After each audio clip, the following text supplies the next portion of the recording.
I'm Mr. Know-It-All, your favorite unreliable narrator. Today's lesson, history, trauma, and whatever the hell humans were thinking.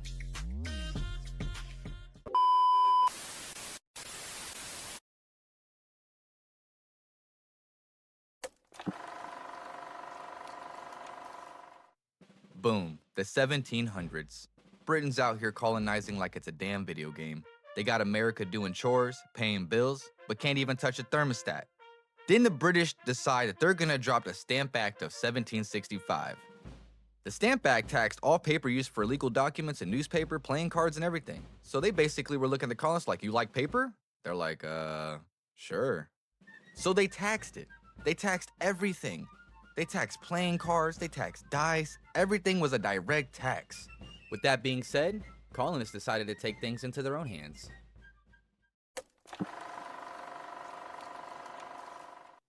They taxed the tea next, so America did what any irrational roommate would do, dump $1.7 million worth of it into the Boston Harbor, in disguise, at night, dressed like Native Americans. Why?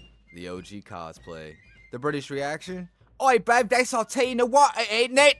Meanwhile, the colonists are having some kind of colonial frat party in the water.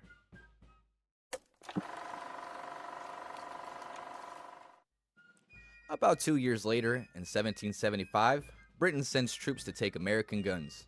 And someone, no one knows who, fired a shot. War starts. They call it the shot heard round the world. Dramatic as if you ask me. But that's how the Battle of Lexington and Concord started. Now this is when America brings out its final form. George Washington, aka Wooden Teeth, aka Big Energy. This man shows up like a boss. No real army, no shoes, no experience, just pure hold my beer energy. And somehow he turns a bunch of farmers into a fighting force. Bro crossed the Delaware River on Christmas Eve like the Grinch, but in reverse. Just to sucker punch the British at Trenton. And he did it without taking a single casualty. Who does that?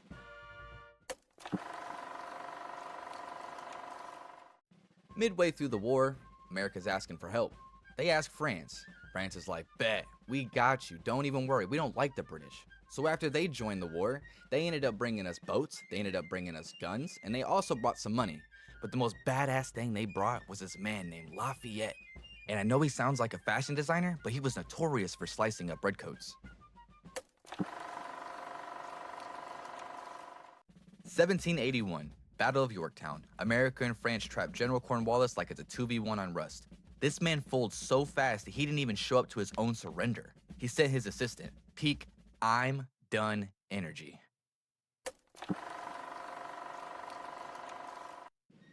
1776, the Treaty of Paris gets signed. America's officially its own country.